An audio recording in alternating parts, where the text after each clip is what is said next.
إلهنا ما أعدلك مليك كل من ملك لبيك قد لبيت لك لبيك إن الحمد لك إلهنا ما أعدلك مليك كل. السلام عليكم ورحمة الله وبركاته. أعوذ بالله من الشيطان الرجيم. بسم الله الرحمن الرحيم. رب اشرح لي صدري ويسر لي أمري واحلل عقدة من لساني يفقهوا قولي.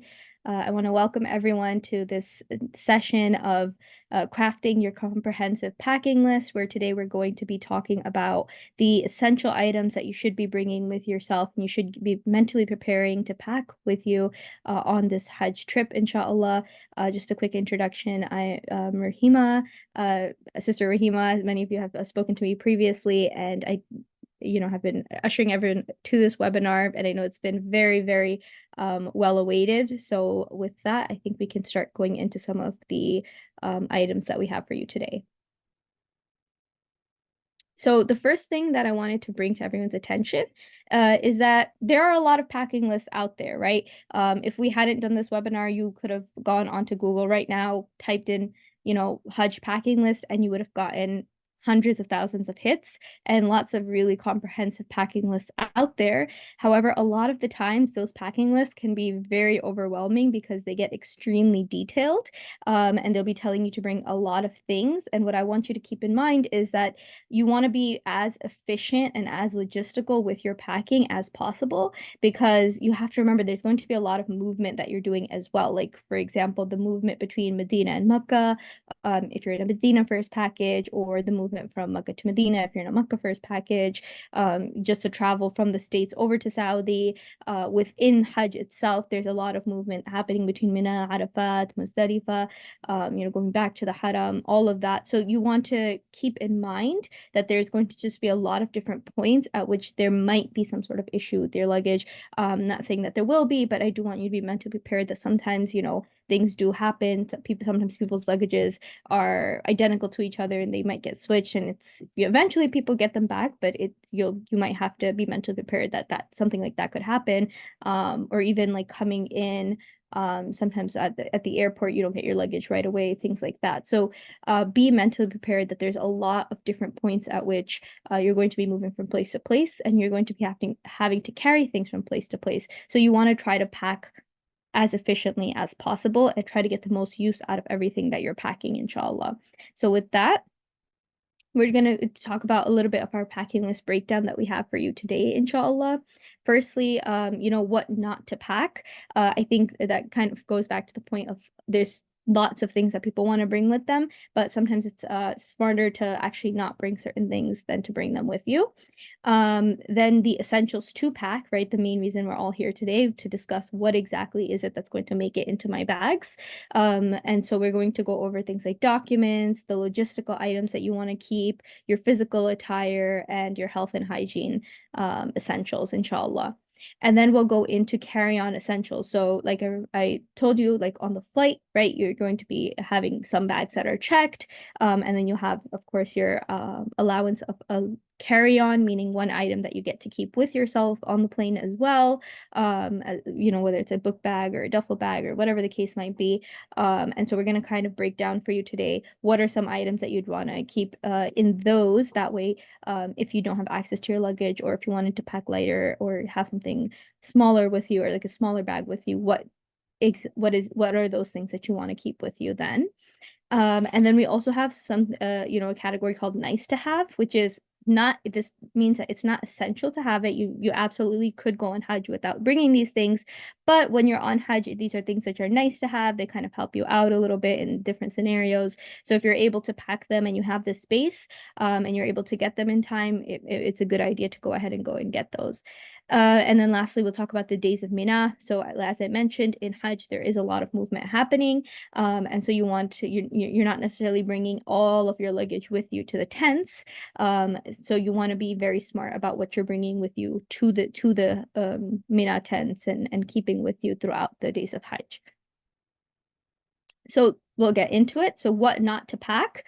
What not to pack, what I think of it is like when I'm going on any trip, not just on Hajj, but on any trip, is this any, if there's something which if it got lost, it would kind of break my heart. I'm not going to take that item. So for example, expensive jewelry, valuable keepsakes, family heirlooms, things that are like you can't replace them. You don't want to keep with you because the really truly because they might get lost. And if getting and losing something in an occasion as big as Hajj with so many millions of people there, so much movement happening, it's very difficult to be able to then find that lost thing. So if you're taking like a ring, a very valuable ring, or the sisters, we have our jewelry and things, or a valuable family heirloom, and you misplace it, the chances of finding it are very slim to none. So we want to make sure you're not in that position. So just if you have some sort of jewelry that you're not okay with losing, don't take that with you. If you have a valuable family heirloom or keepsake or something like that, it means a lot to you. It's been running in your family for generations, things like that. You want to keep that at home, keep it safe at home. Similarly, excessive cash. So we will talk about the fact that you do need to bring cash with you, but things that are in excess, way too much, you don't want to travel with anyways. When you're exiting the country, you can't exit with more than $10,000 anyways. So you want to make sure whatever amount of cash it is less than that. And just overall, you just need enough cash for your needs, and you don't want to be too much where if it gets lost, which it happens every Hajj season. People often are losing things, and like one of the things they lose is their wallets. If you lose your wallet you're not able to find it, that it's going to really hurt because you had so much money in there. So no need for excessive cash. And in the same right, anything that if you lost it could not be replaceable, I would say to just leave that at home, inshallah, and keep it safe at home. With that, I'll go into documents. Documents are one of those things that you don't want to lose them, but you do have to travel with them, right? So documents are extremely important to carry. Of course, you cannot go on this trip without certain documents like your passport. To get more into like the details of the exact type of documents that you're going to need for the Hajj trip besides passport, we're going to have a webinar on May 5th called The Complete Checklist for Your Sacred Journey.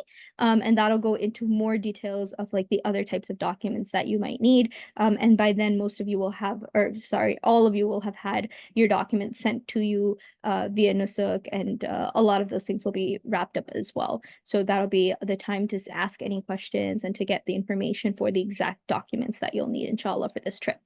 Moving on, we'll talk about the logistics. And here, this is essentially things that we highly, highly, highly recommend you bring with you, given our previous experiences in Hajj. These are things which are going to be really important and essential to ensuring you have a very productive and efficient Hajj journey. So the first one is cell phones. I think we all know this. We live in today's world where you need cell phones, right? We need to be able to be in contact with each other. We need to be able to communicate with each other. The WhatsApp groups are where a lot of the updates are going to be posted. So your tour guide, your Hajj guide, your murshid will be telling you, okay, we're leaving, from for the bus for the Haram is leaving at this time, or we're doing our movement from Mina to Arafat at this time. Come out of the tent at this time. All of those sort of updates are going to be happening in those WhatsApp groups, and so you need your cell phone active and with you throughout the trip, inshallah, to be able to have a successful trip. And in the same right, you can't have your cell phone without charger. So definitely make sure that you have a working charger for your cell phone. I personally like to keep a backup because it's happened to me before in a past trip where mine broke. I was able to buy it while I was there, but just because you're going on Hajj and you don't want to have the stress of like, okay, it broke, let me go find a new one, it might be nice to keep two of the same charger, so that way if one doesn't work, the other one does. And the same right converters. So there's an international converter that you can get, which basically takes, your American plug or the plug that you're using and makes it usable for the Saudi plugs. It's available there to buy as well. And if you're going to Medina first, that might be easier to buy over there. But it's also very easy to order online. And it doesn't cost too much. So I recommend at least carrying one of those because outlets are very easily available over there, but they are going to be the Saudi outlet. So you want to make sure that you have, international converter.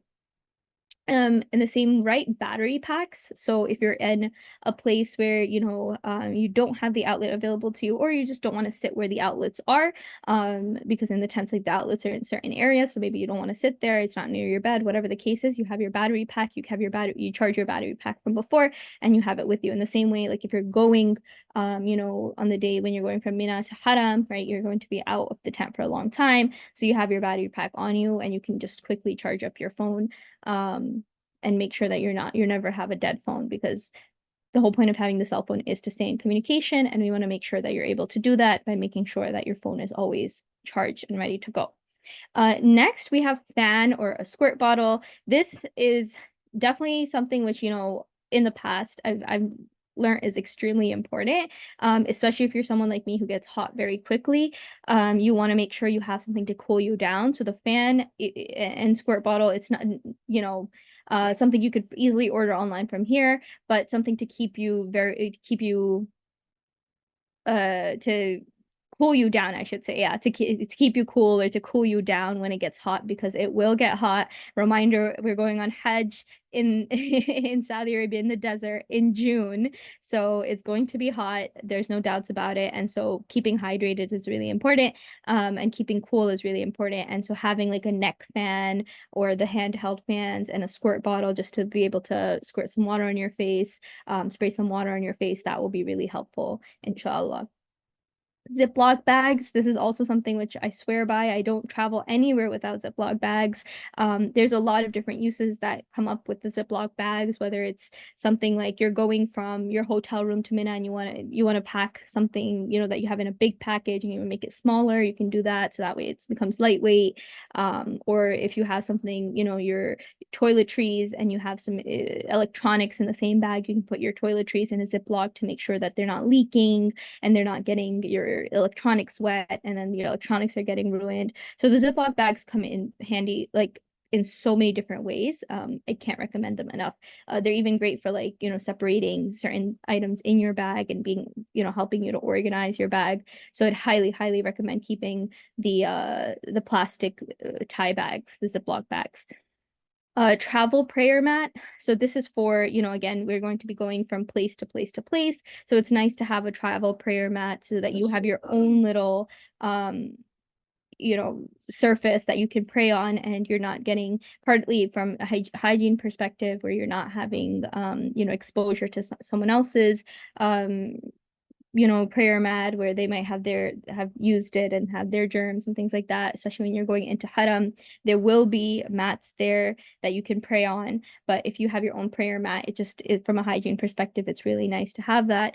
And it's, safer and more hygienic. And at the same time, if you're at an area where there aren't there aren't prayer mats from before, which in Hajj there will be everywhere, but this is more so that you have your own little piece of fabric that you can pray on and not get anyone else's germs.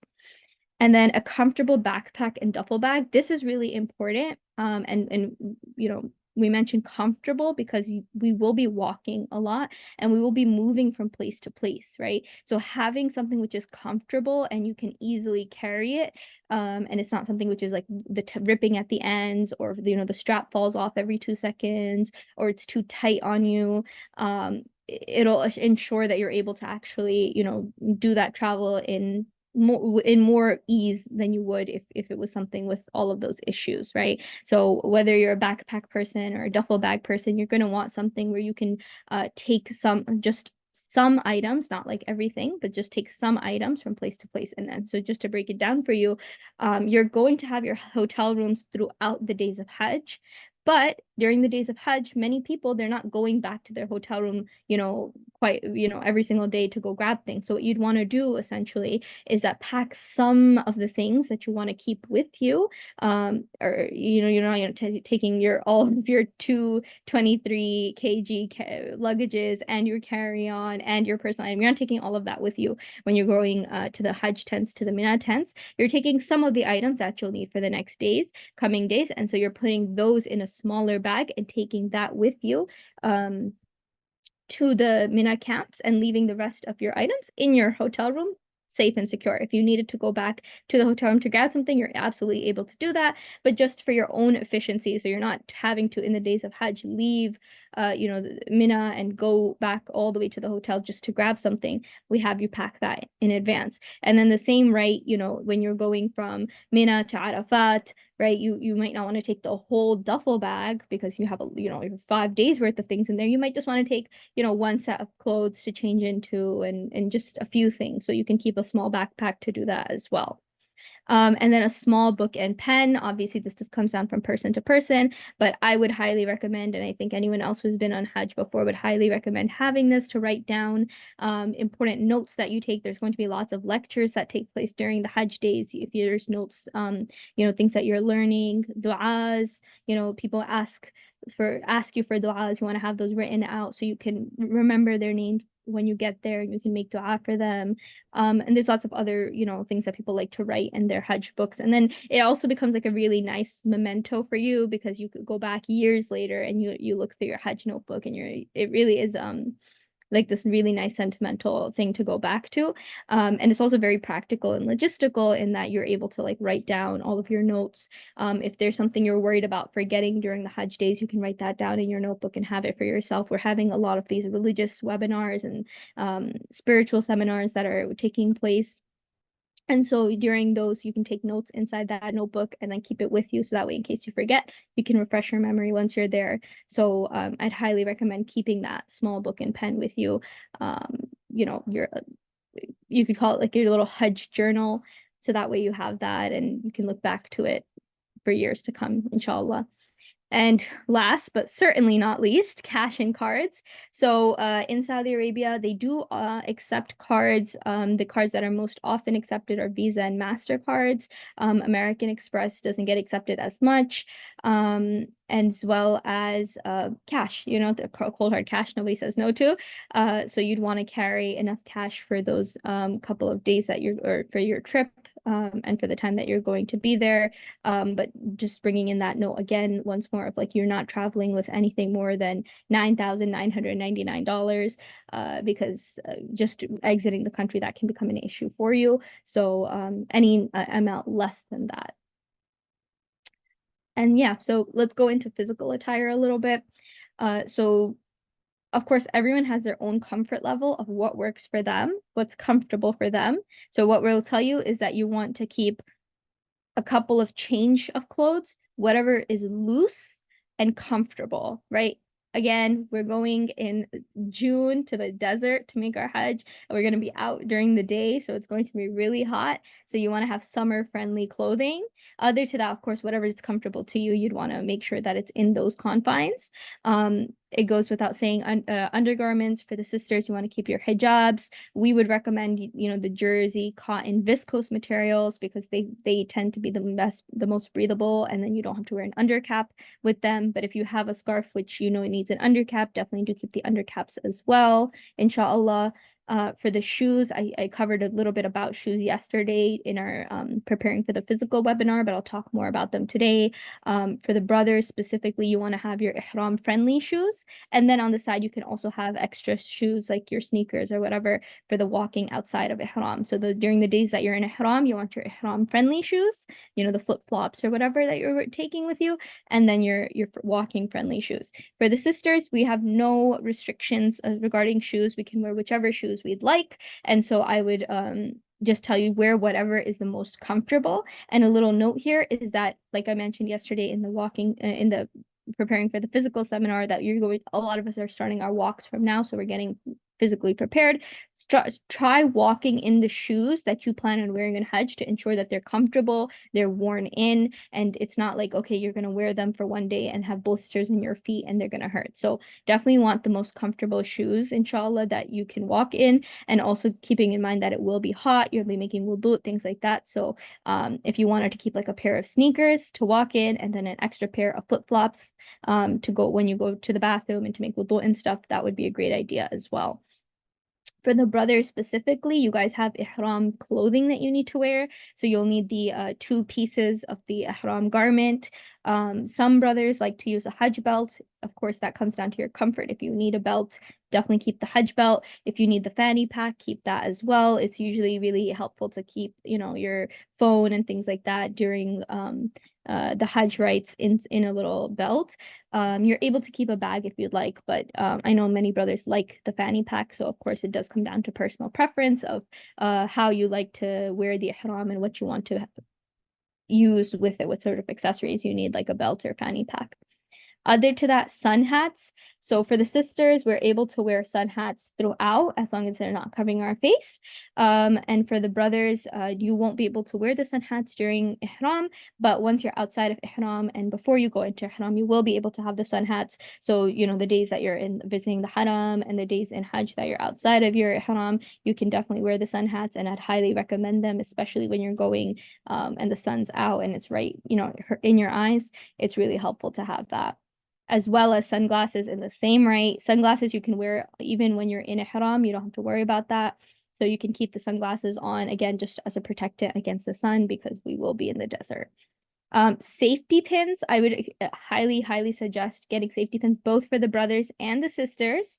Safety, the sisters, for the safety pins are usually used in the hijab and for pinning down things, but also for the brothers with the ihram. I know like there's the bigger size safety pins that a lot of the times they end up using to help with their ihram and things like that. So safety pins are a big, big, big recommend, and I definitely think that everyone should keep a box of safety pins if you can, with varying sizes. So from the big ones to the small ones. That way you have whichever safety pin you'll need. This is a small recommendation as well. It's a small towel. Even though you'll have, of course, towels in your hotel and things like that. I know some people might be have their personal preference with hygiene and things like that of having your own personal towel and keeping that with you throughout the trip, especially when you're going to the camps and things like that. So if you wanted to keep a towel, that would also be something that you can pack with you, as well as socks. We're going to be in the desert in the heat, but if you're wearing sneakers, things like that, you definitely want to keep socks so you're not getting blisters. I personally like to wear the leather socks during the Umrah or during the Tawaf and the Sa'i, because when you're in the Haram, it's the tiles.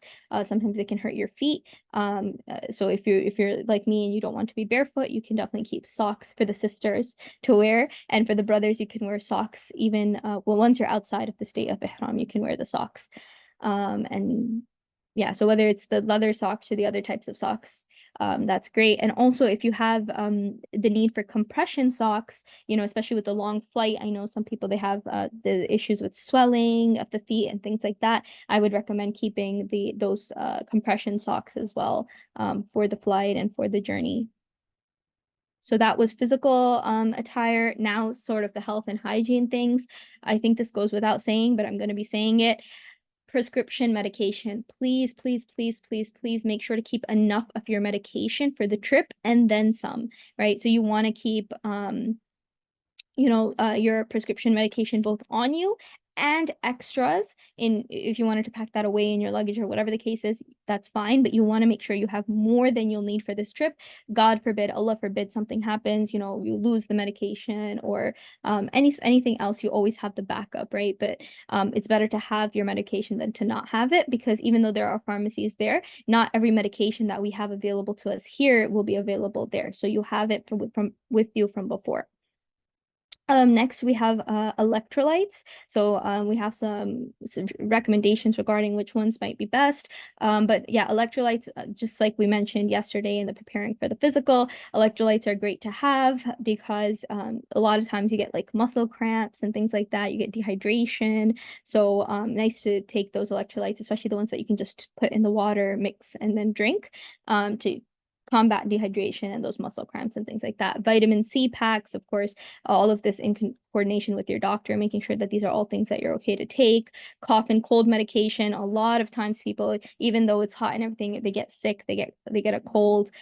Sometimes because the hotels and inside the haram, the air conditioner is very high, and then you go out into the heat, and because of that people get sick. So just being prepared mentally, and it's just a lot of travel and physical exhaustion. So just being mentally prepared that I might get sick, and you have the things to make sure that you're okay and you can take those medications. Another thing is people deal with, and you want to make sure you have anti-diarrheal medication. Another thing that's very common during travel, right?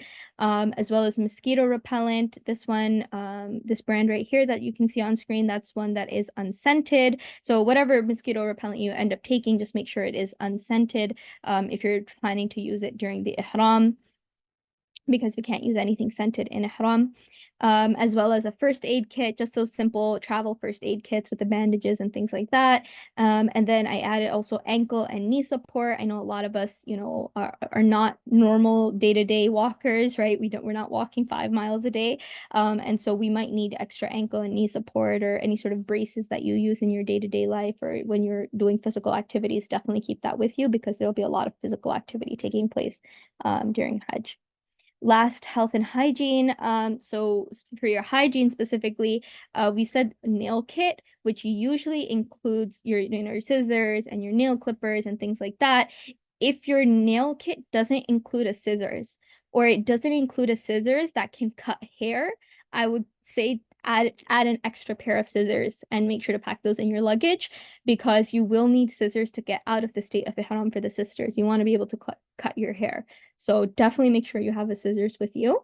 And then for the brothers on the other side, flip side, the razor, you want to have the razor with you. Other to that, facial tissue. I expect there to be a lot of tears and a lot of crying on the days of Hajj, because we'll be crying to Allah subhanahu wa ta'ala and making dua. Keep your facial tissue ready. And then these are the next items. You can keep them travel sized, and then you want to also keep them unscented, so that way you're able to use them whether or not you're in ihram. It's your shampoo and conditioner. So even though in the hotels you'll have shampoo conditioner, they won't be unscented, so you won't be able to use them when you're in ihram. So keep them unscented so you can take them with you to Mina and use them even while in ihram. An unscented deodorant. There'll be a lot of sweating. It'll be very hot. So unscented deodorant. Soap as well, unscented soap you'd be able to keep. Unscented sunscreen. Again, you're in the sun, you want to protect your skin. Wipes are extremely, extremely helpful, but you want to make sure they're unscented. So again, if you're wiping your hands or anything like that, you're not getting scent on you while you're in ihram. And petroleum jelly, whether it's Vaseline or Aquaphor or whatever you're using.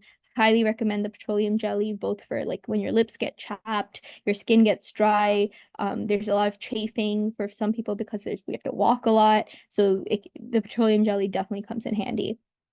Other to that, you have the comb. You're not necessarily combing your hair while you're in ihram, but outside of ihram, you do want to keep a comb. For the sisters, a hairbrush or something like that to brush your hair. I mentioned the razor for the brothers, and then also disinfectant spray is quite nice to have because, post-COVID, I think we're all a little more aware of like disinfecting surfaces and things like that, especially with so many people. So having that there to disinfect surfaces that other people are also using, that we'll be using, is really nice to have. And so with that, we can kind of go into the carry-on essentials. So things that you'd want to keep in your carry-on.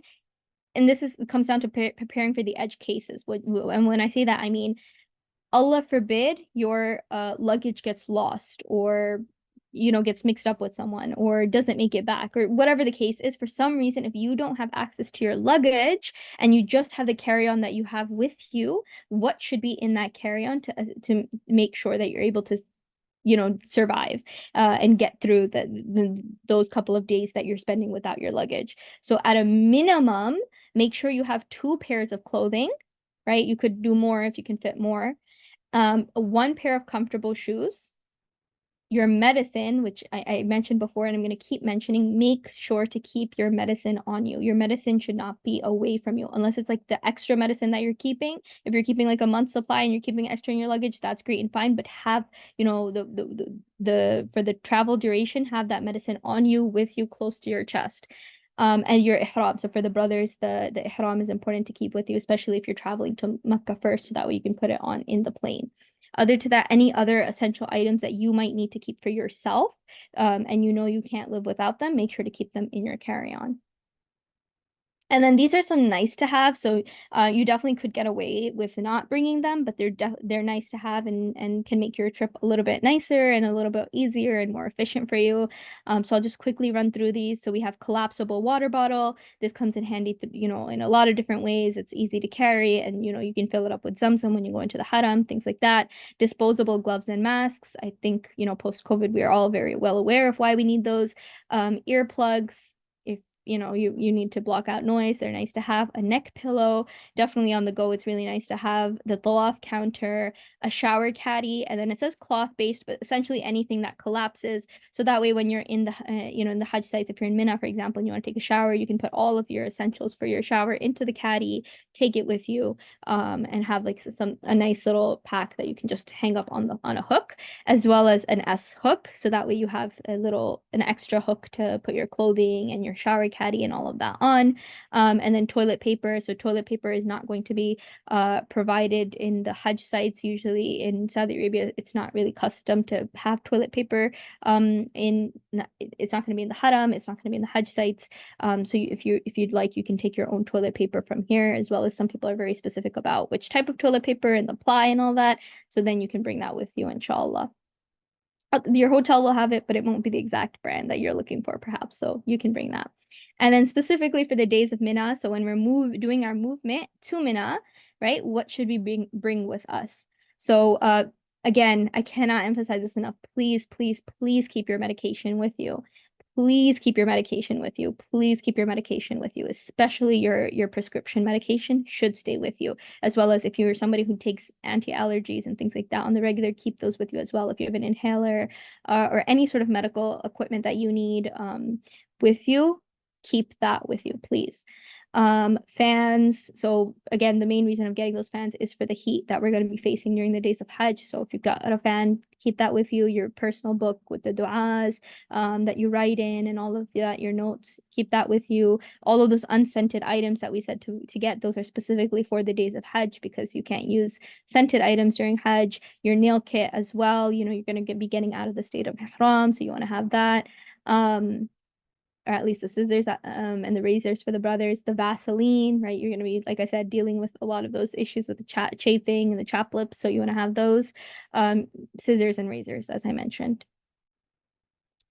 So that was the comprehensive packing list. Of course, there's needs that are specific to every single one of us. So you would know better what is specific to you and you'd want to keep with you. Make sure to keep those as well, inshallah. I hope that this was helpful. And inshallah, if you have any questions, I'd love to open it up for questions, inshallah. Prepare for the transformative journey of a lifetime. Visit our website and follow us for more information.